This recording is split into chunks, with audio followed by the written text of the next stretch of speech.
Hello students.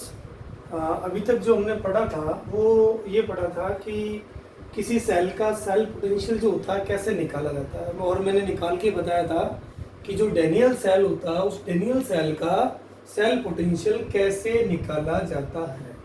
मैं उसी चीज़ को थोड़ा सा वापस ब्रीफली बता देता हूँ कि हमने क्या लास्ट में किया था अभी जस्ट आगे वाली क्लास में।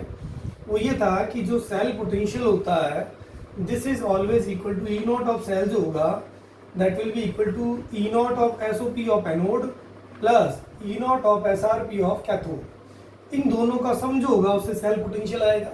इसके अलावा मैंने ये भी बताया था कि अगर SOP और SRP नहीं दिए हुए हैं, मान लो दोनों के SOP दिए हुए हैं, तो आपको पता होना चाहिए अगर आपके पास में SRP नहीं दिया हुआ है और SOP दिए हुए दोनों को, तो कैसे। मैंने आपको ये भी बताया था कि जो SOP और SRP जो है आपस में इंटरचेंजेबल है, ध्यान रखना।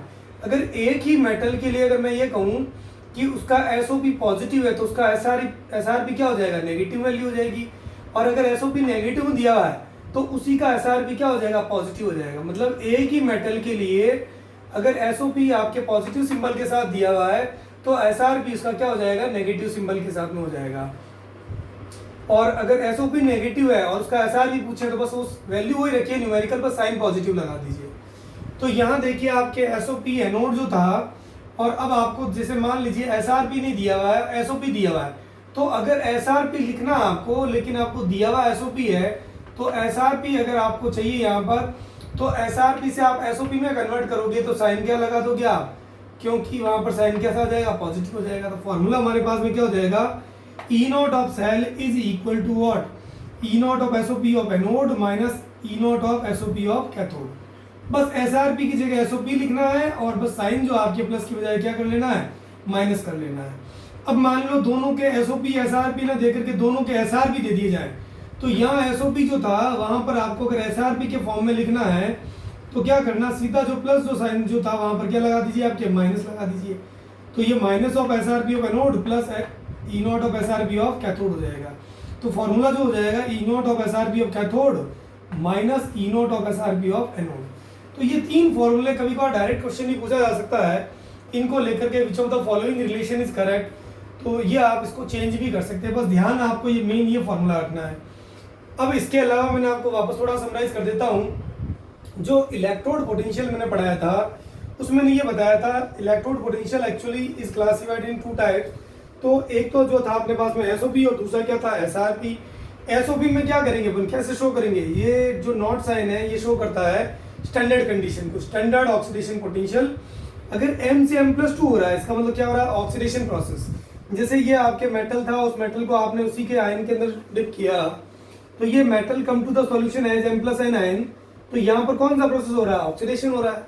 तो ऑक्सीडेशन के दौरान क्या होगा, अब इस सॉल्यूशन के अंदर क्या होगा, पॉजिटिव आयन का वैल्यू क्या होगा, बढ़ेगी, और रॉड पर क्या बढ़ जाएगा, नेगेटिव चार्ज। तो एक प्रकार से सॉल्यूशन के अंदर आ गया पॉजिटिव चार्ज और इस रॉड के ऊपर क्या आ गया, नेगेटिव चार्ज।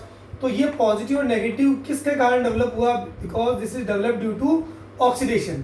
तो ऑक्सीडेशन के कारण जो पोटेंशियल डेवलप होगा this will be called as oxidation potential. और स्टैंडर्ड कंडीशन मेजर किया है तो इसका नाम क्या हो जाएगा, SOP। तो potential developed between metal and it's ions, ये मेटल है और इसके आयन से ड्यू टू ऑक्सीडेशन, ऑक्सीडेशन के कारण जो डेवलप होगा उसको SOP कहेंगे। सिमिलरली SRP में जो लिखेंगे अपन, ये आयन से अगर आप मेटल बना रहे हैं तो that will be equal to SRP को शो करेगा ये।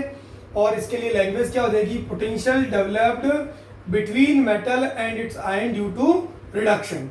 ये डेफिनेशन रहेगी, बस एक वर्ड चेंज हो जाएगा, रिडक्शन। तो ये आपके हो गया SOP और ये हो गया SRP। अब बच्चों एक बात बताता हूँ, अगर आपको ये पता है कि SOP क्या होता है, SRP क्या होता है, तो now it is very easy कि इस पर बेस्ड अपने पास और भी कोई क्वेश्चन आते हैं तो अपन कैसे कर सकते हैं, ये मैं आपको शॉर्ट में बता देता हूँ। तो पहले आप देख लीजिए, जो मैंने पढ़ाया था उसी को वापस थोड़ा सा रिवाइज किया है मैंने, और इसी को मैं आगे लेता हूँ और इसी पर बेस्ड हम लोग क्वेश्चन कर रहे हैं। सो इसमें और क्या पूछा जा सकता है SOP SRP में से, ये देख लीजिए आप। तो अब देखिए अक्सर क्वेश्चन किस टाइप से आता है, तो आपको ये पता चल गया कि जो SOP जो होता है this is the potential developed due to the oxidation process. तो जैसे अभी आपने देखा कि ये जैसे ये मेटल है और आपने इसको सॉल्यूशन के अंदर डिप किया तो क्या हो गया, this has converted into m+n। तो यहाँ पर आपने क्या नोटिस किया, यू नोटिस्ड दैट कि यहाँ पर क्या हो रहा है, there is removal of electron या इलेक्ट्रॉन का रिमूवल, और इलेक्ट्रॉन के रिमूवल को हम लोग क्या बोलते हैं, this is known as reducing nature. तो ये आपको ध्यान रखना है, रिड्यूसिंग नेचर जो होती है किसी भी मेटल की, जो रिड्यूसिंग नेचर होती है ये किसको शो करती है, दिस ऑलवेज शो व्हाट, तो nature to lose electron, nature to lose electron, electron को जो लूज करने की नेचर होती है उसको रिड्यूसिंग नेचर कहते हैं। And this is always directly proportional to SOP कह दो या ओपी कह दो, एक ही बात है। ये रिड्यूसिंग नेचर होगी एसओपी के डायरेक्टली प्रोपोर्शनल होगी, और एसआरपी की हमेशा क्या होगी, इनवर्सली प्रोपोर्शनल। तो आप सिर्फ एक पॉइंट इसको याद रखिएगा। सिमिलरली दूसरा अगर मैं पॉइंट करूं तो वो हमारे पास में ऑक्सीडाइजिंग नेचर। ऑक्सीडाइजिंग नेचर का मतलब क्या हो गया बच्चों, ऑक्सीडाइजिंग नेचर का मतलब हो गया नेचर, अगर ये लूज करने की नेचर है रिड्यूसिंग, तो ऑक्सीडाइजिंग अंडरस्टूड है गेन करने की होगी, तो nature to gain electron. Nature to gain electron जो होता है उसको हम लोग ऑक्सीडाइजिंग नेचर कहते हैं। And this is always directly proportional to SRP. ये रिडक्शन पोटेंशियल के डायरेक्टली क्या होगी, प्रोपोर्शनल होगी, और एसओपी के क्या हो जाएगी, ये इनवर्सली प्रोपोर्शनल हो जाएगी। तो कई बार इस पर बेस्ड क्वेश्चन आता है, मैं बता देता हूँ। जैसे क्वेश्चन दे दिया और ये इस तरीके से दे दिया, ये मेटल दे दिया आपको, और ये मेटल दिए कौन सा, ए बी सी और A D. You are given 4 metal और इनके एसओपी की वैल्यू दे दी, क्या दे दी आपको, एसओपी। मान लीजिए this is -2 volt, this is 0 volt, this is +2 volt and this is 6 volt. ये वैल्यूज दे दी, और क्या पूछा इस क्वेश्चन में, ये पूछा कि if you are given the metal and their SOP, A का एसओपी -2 है, बी का 0 वोल्ट है, सी का +2 है और डी का +6 वोल्ट है। और क्या पूछा, इसकी रिड्यूसिंग स्ट्रेंथ का ऑर्डर लिखिए, रिड्यूसिंग स्ट्रेंथ का ऑर्डर। तो रिड्यूसिंग स्ट्रेंथ का जो ऑर्डर जो रहेगा वो क्या रहेगा, अब जो अभी आपको मैंने पढ़ाया था वो आपको पता होना चाहिए। रिड्यूसिंग नेचर का जो ऑर्डर जो रहेगा वो क्या होगा। तो अब आप क्या करेंगे इसमें, मुझे पता है reducing nature is directly proportional to SOP, तो एसओपी यहाँ पर आपको चेक करना पड़ेगा किसका कितना है। तो सबसे हाईएस्ट किसका है, तो आप कहेंगे सर डी का। तो सबसे ज़्यादा आपके रिड्यूसिंग नेचर किसकी होगी, डी मेटल की। उसके बाद में कौन सा आ जाएगा, सी आ जाएगा। उसके बाद में कौन सा आ जाएगा, बी आ जाएगा। उसके बाद में कौन सा आ जाएगा, ए आ जाएगा। So this is the way to find the correct reducing nature का ऑर्डर जो अपन कैसे निकालते हैं। तो ये दो फॉर्मूले हैं जो एसओपी और एसआरपी के बेसिस पर, ये कई बार क्वेश्चन आपके आया हुआ भी है और एग्जाम में पूछा भी जाता है, तो ये ध्यान रखना है। सिर्फ आप एक चीज़ याद रख लीजिए, अब कोई बच्चा कहता है कि सर हमें एसआरपी दे दिया जाता है और उसके बाद हमारे से ये पूछा जाता है कि बताओ इसमें एसआरपी देख करके अगर आपको रिड्यूसिंग नेचर पूछे तो कैसे। जैसे ये क्वेश्चन दे दिया मैंने आपको, जैसे ये दे दिया मैंने आपको मेटल, मेटल क्या दे दिया, पी क्यू आर और एस, ये 4 मेटल गिवन है, और इनके मैंने क्या दे दिया आपको, एसआरपी वैल्यू दे दी। और एसआरपी वैल्यू क्या दे दी, मान लो -2 वोल्ट दे दी, +2 वोल्ट दे दी, ये -6 वोल्ट दे दी और ये +6 वोल्ट दे दी। तो अब ये क्वेश्चन है और इसमें ये पूछा गया है कि बताइए इसका रिड्यूसिंग नेचर का ऑर्डर क्या होगा। तो स्टूडेंट काफ़ी कंफ्यूज आता है कि सर इसमें क्या करें अपन। तो आप एक काम करना, आपको ये रिड्यूसिंग नेचर पूछिए तो एसआरपी को किस में कन्वर्ट कर लीजिए, एसओपी में कन्वर्ट कर लीजिए। तो एसओपी में कन्वर्ट करोगे तो ये देखो आपके क्लियर भी हो गया कि अगर ये एसआरपी -2 है तो इसी मेटल का एसओपी क्या हो जाएगा, +2 वोल्ट हो जाएगा। ये कितना हो जाएगा, -2 वोल्ट हो जाएगा, और ये कितना हो जाएगा, +6 वोल्ट हो जाएगा, और यहाँ ये कितना हो जाएगा, -6 वोल्ट हो गया। तो आपने क्या किया, इस चारों मेटल के एसआरपी को एसओपी में कन्वर्ट कर दिया। अब रिड्यूसिंग नेचर का ऑर्डर पूछा आपसे, तो रिड्यूसिंग नेचर का ऑर्डर जो है वो बहुत आसानी से आप लिख सकते हो। तो रिड्यूसिंग नेचर आपके सबसे ज़्यादा किसकी होगी, जिसका एसओपी ज़्यादा होगा। तो सबसे ज़्यादा किसका हो जाएगा, तो आपका आंसर क्या हो जाएगा, आर। उसके बाद में किसका हो जाएगा, पी का। उसके बाद में किसका हो जाएगा, देखिए आपके आर हो गया, फिर एस हो गया। अब -2 और -6 में ज़्यादा वैल्यू कौन सी, ध्यान रखना -2 जो है this is much more than -6, तो ये क्या हो जाएगा बच्चों, Q, and finally this will S. So this is the way to find reducing nature आपको निकालनी है। तो किस तरीके से अपन निकाल सकते हैं, एक फॉर्मूला याद कर लीजिए, एक से आप कोई भी क्वेश्चन कर सकते हैं। तो ये आप प्रैक्टिस के तौर पर और भी जो मैंने कॉन्सेप्ट बताया है इस पर बेस्ड आप और भी क्वेश्चन कर सकते हो। तो अब तक हम लोगों ने पढ़ लिया इलेक्ट्रोड पोटेंशियल क्या होता है, सेल पोटेंशियल क्या होता है, कैसे निकाला जाता है।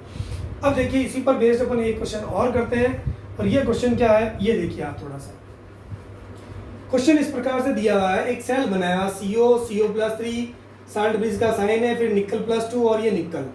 अब क्वेश्चन ये दे दिया आपको कि बताओ इसमें CO+3 से CO में कन्वर्ट हो रहा है, this is given as -1.8 volt, और निकल से निकल +2 का जो इलेक्ट्रोड पोटेंशियल दिया हुआ है this is given as 0.2 volt.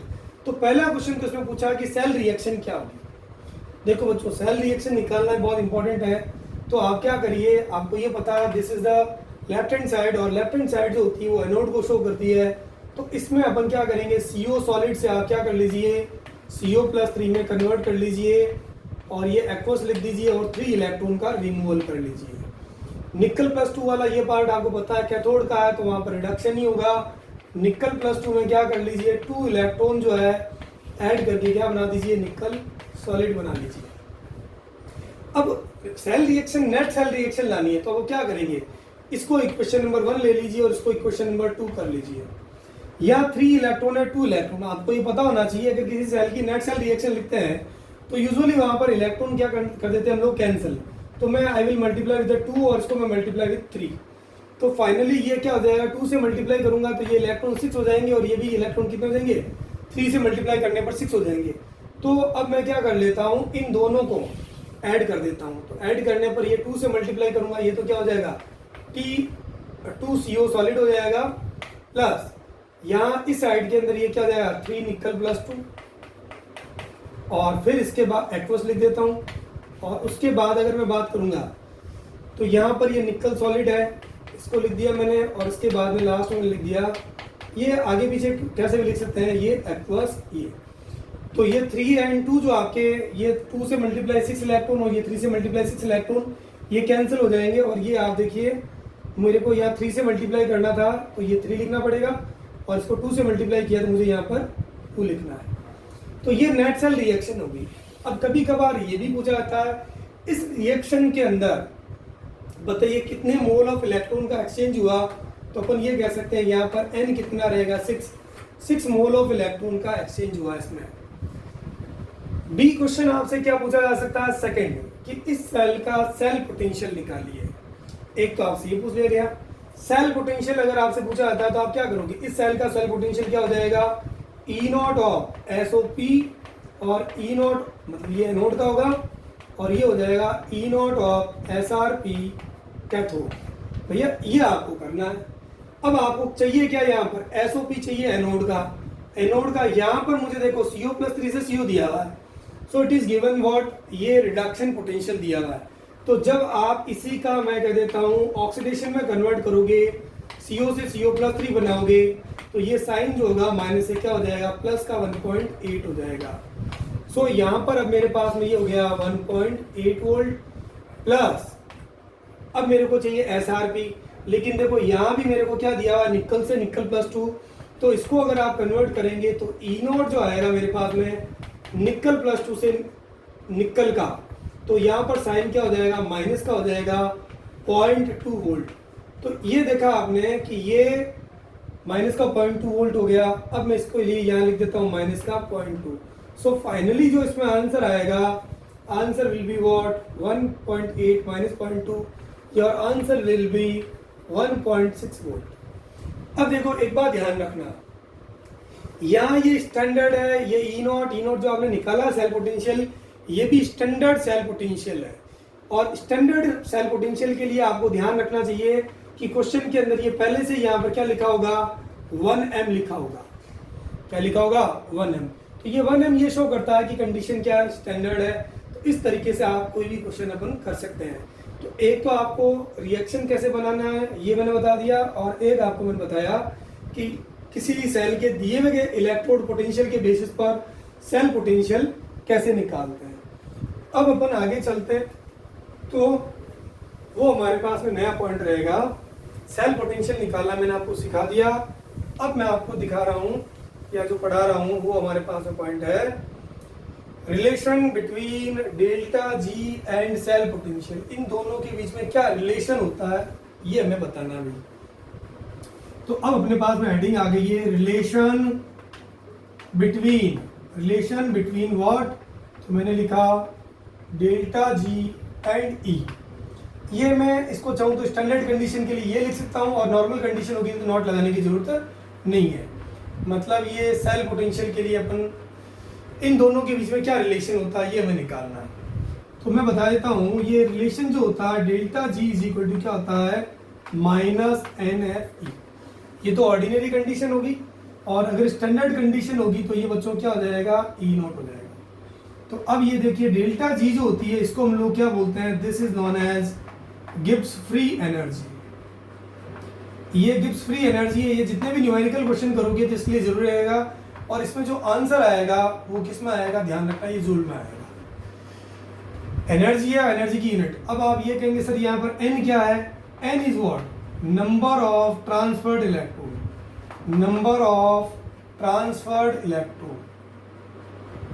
तो नंबर ऑफ ट्रांसफर्ड इलेक्ट्रॉन जो लिखेंगे इसमें, ये क्या है, देखिए आप, नंबर ऑफ ट्रांसफर्ड इलेक्ट्रॉन जैसे उस रिएक्शन के अंदर बताया था वही सेम रहेगा, और ई नॉट जो रहेगा वो हमारे पास में क्या है, स्टैंडर्ड सेल पोटेंशियल है ना, ये आपके पास। अगर इसी क्वेश्चन के अंदर मैं सी पार्ट और कर लेता कि बताओ सर इस सेल का डेल्टा जी क्या होगा, तो डेल्टा जी जो अपने पास में यहाँ एन क्या हो जाएगा, 6 हो जाएगा। एफ क्या होता है, पहले मैं एफ भी बता देता हूँ। एफ इज व्हाट, एफ कहलाता है फैराडे।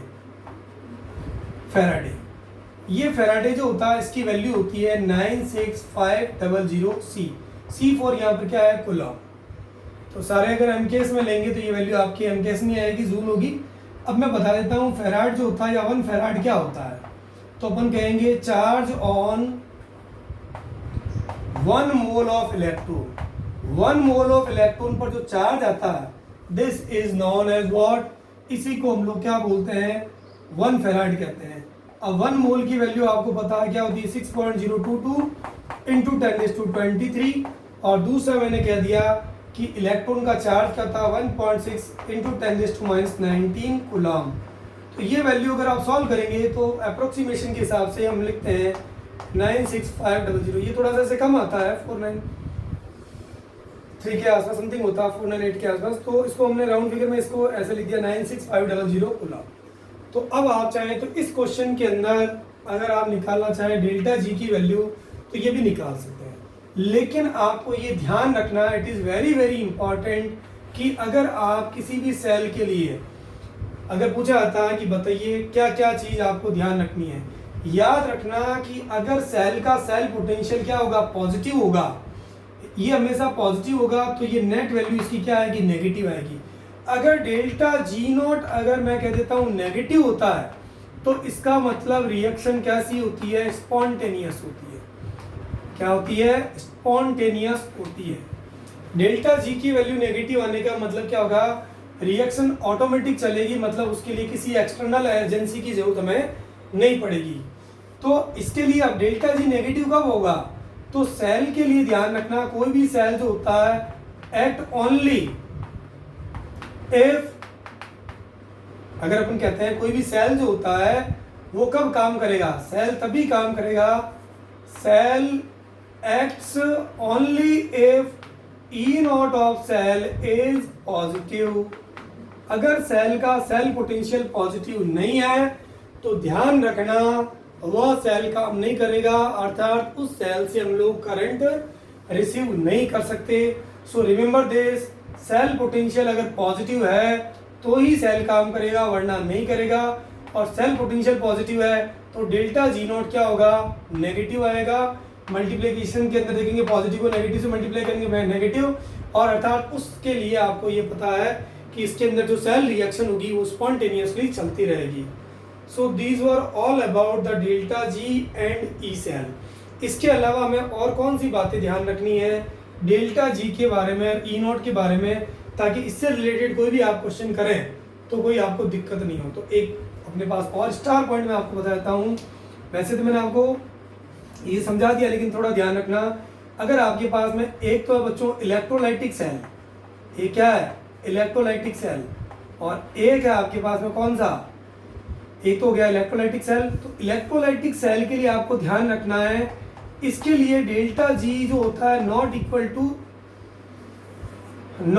टू नेगेटिव, मतलब डेल्टा जी की वैल्यू इसके लिए क्या होती है, डेल्टा जी की वैल्यू जो होती है इसके लिए नेगेटिव नहीं होती है, अर्थात डेल्टा जी जो होता है इसके लिए क्या होता है, पॉजिटिव होता है। मैं इसको थोड़ा और सिंप्लीफाई करके लिख देता हूँ। Delta G is higher than zero. Higher than zero का मतलब क्या होता है, डेल्टा जी की वैल्यू क्या होती है, पॉजिटिव। किसके लिए, इलेक्ट्रोलाइटिक सेल के लिए। लेकिन गैल्वेनिक सेल के लिए अगर अपन बात करेंगे तो गैल्वेनिक सेल के लिए जो गैल्वेनिक सेल जो है उसके अंदर, ये भी अच्छा पॉइंट है, गैल्वेनिक सेल के लिए डेल्टा जी जो होगा that will always be less than zero. मतलब डेल्टा जी की वैल्यू क्या आएगी, नेगेटिव आएगी। तो ये भी एक इंपॉर्टेंट पॉइंट है कि which of the following statement is correct related to the electrolytic cell and galvanic cell. तो इलेक्ट्रोलाइटिक सेल के अंदर आपको ध्यान रखना, कभी भी रिएक्शन अपने आप नहीं होती है, वहां पर आपको एक्सटर्नल एनर्जी सोर्स लगाते हैं हम लोग और करंट का फ्लो करते हैं। तो डेल्टा जी जो होता है वो हमेशा पॉजिटिव होगा, जबकि गैल्वेनिक सेल में अपन कहते हैं कनेक्टिंग वायर से अगर अपन लगा देते हैं, उसको ऐड कर देते हैं तो अपने आप सेल रिएक्शन होने लगती है। इसलिए डेल्टा जी की वैल्यू क्या होती है, लेस देन जीरो होती है, अर्थात क्या होती है, नेगेटिव होती है। तो बच्चों ये जो हमने अभी तक पढ़ा है वो पढ़ लिया है डेल्टा जी के बारे में और ई नॉट ऑफ सेल के बारे में। अब मैं इसी को थोड़ा सा और आगे ले लेता हूँ। तो ये क्या है बच्चों, ये भी देख लीजिए। अब मैं डेल्टा जी और ई के बारे में थोड़ा सा मैं कंपैरिजन कर लेता हूँ तो ज़्यादा अच्छा रहेगा, क्योंकि इससे रिलेटेड कोई क्वेश्चन आएगा तो आप आसानी से कर लेंगे। देखो ध्यान रखना, पहला मैंने क्या किया, डिफरेंस लिख दिया इन दोनों के बीच में, डेल्टा जी के बीच में और डेल्टा ई के बीच में। क्योंकि अगर ये बात पता है तो जितने भी आप क्वेश्चन करेंगे वो बहुत आसानी से हो जाएंगे आपके। इधर लिखा मैंने डेल्टा जी और इधर लिख दिया मैंने ई नॉट ऑफ सेल। इन दोनों में क्या रिलेशन है, तो अब आपको मैं बता देता हूँ कि डेल्टा जी, जैसे अगर मान लीजिए मैंने ये लिखा ए है और इससे क्या बन रहा है, ए प्लस बन रहा है, और डेल्टा जी की वैल्यू मान लीजिए this is given as X. और अब मैंने इस रिएक्शन को मैंने क्या लिख दिया, ए प्लस है और इससे मैंने क्या बना दिया, ए। तो डेल्टा जी का साइन क्या हो जाएगा, थर्मोडायनेमिक कॉन्सेप्ट के अकॉर्डिंग, यहाँ प्रोडक्ट ए प्लस है और यहाँ प्रोडक्ट ए है, सेम रिएक्शन है, तो यहाँ पर ये वैल्यू क्या हो जाएगी, माइनस एक्स हो जाएगी। और यहाँ अगर मैं बात करता हूँ तो यहाँ ई नॉट ऑफ सेल, अगर मैं इसी रिएक्शन को लिख दूँ ए से ए प्लस और ई नॉट ऑफ सेल में अगर पूछूं उसमें तो क्या आएगा, ई नॉट ऑफ सेल जो रहेगा मेरे पास में, ये मैं कह सकता हूं कि ये यहाँ पर क्या हो जाएगा बच्चों, मान लीजिए this is given as X volt, ये क्या आ गया, एक्स वोल्ट। और अब अगर मैंने इस रिएक्शन को ऐसे लिख दिया, ए प्लस है और इस ए प्लस से मैंने क्या किया, एक इलेक्ट्रॉन तो ऐड हो ही जाएगा, वो तो पता ही अपने को, ए प्लस और एक इलेक्ट्रॉन ऐड कर दिया और ये मैंने ए बना दिया। चाहे तो इसमें भी लिख सकते हो आप एक इलेक्ट्रॉन और इसमें भी एक इलेक्ट्रॉन लिख सकते हैं। तो यहाँ ये ए में कन्वर्ट हो गया, तो यहाँ पर ई नॉट ऑफ सेल जो रहेगा, अगर रिएक्शन को चेंज किया है तो यहाँ पर सेम लाइक दैट, ये आपके ऑक्सीडेशन को शो कर रहा है और ये रिडक्शन को शो कर रहा है, तो यहाँ भी साइन क्या हो जाएगा, माइनस। तो ये तो एक प्रकार से सिमिलरिटी आ गई। लेकिन ध्यान रखना, ये पहली प्रॉपर्टी हो गई बच्चों। दूसरी प्रॉपर्टी के बारे में अगर मैं बात करूं तो सेकंड प्रॉपर्टी क्या रहेगी कि डेल्टा जी जो है दिस इज एडिटिव प्रॉपर्टी। ये क्या है, एडिटिव प्रॉपर्टी। कैसे मैं बता देता हूं, ये आपको बता देता हूं कि डेल्टा जी जो है वो एडिटिव प्रॉपर्टी है। ये एडिटिव प्रॉपर्टी कैसे है ये मैं आपको बता देता हूं कि डेल्टा जी एडिटिव प्रॉपर्टी कैसे है। तो यहाँ देख लीजिए आप, जो जैसे मान लीजिए मैंने एक रिएक्शन लिखी, मैंने लिख दिया ए से क्या कर लिया बच्चों, ए प्लस एन और एन इलेक्ट्रॉन निकाल दिए मैंने, और इसके लिए मैंने लिख दिया delta G is equal to X volt. अब मान लीजिए मैंने क्या किया, इस पूरी रिएक्शन को किसी नंबर से वैल्यू से मल्टीप्लाई कर दिया। मान लो मैंने क्या लिख दिया, 2a is equal to 2a plus n, और यहां पर आपने क्या लिख दिया, प्लस ये 2 से मल्टीप्लाई किया तो ये क्या हो जाएगा, 2n इलेक्ट्रॉन। अब एक रिएक्शन मैंने ये लिख दी है ना। तो यहां पर अपन बात करेंगे कि ये एडिटिव प्रॉपर्टी किस प्रकार से, सॉरी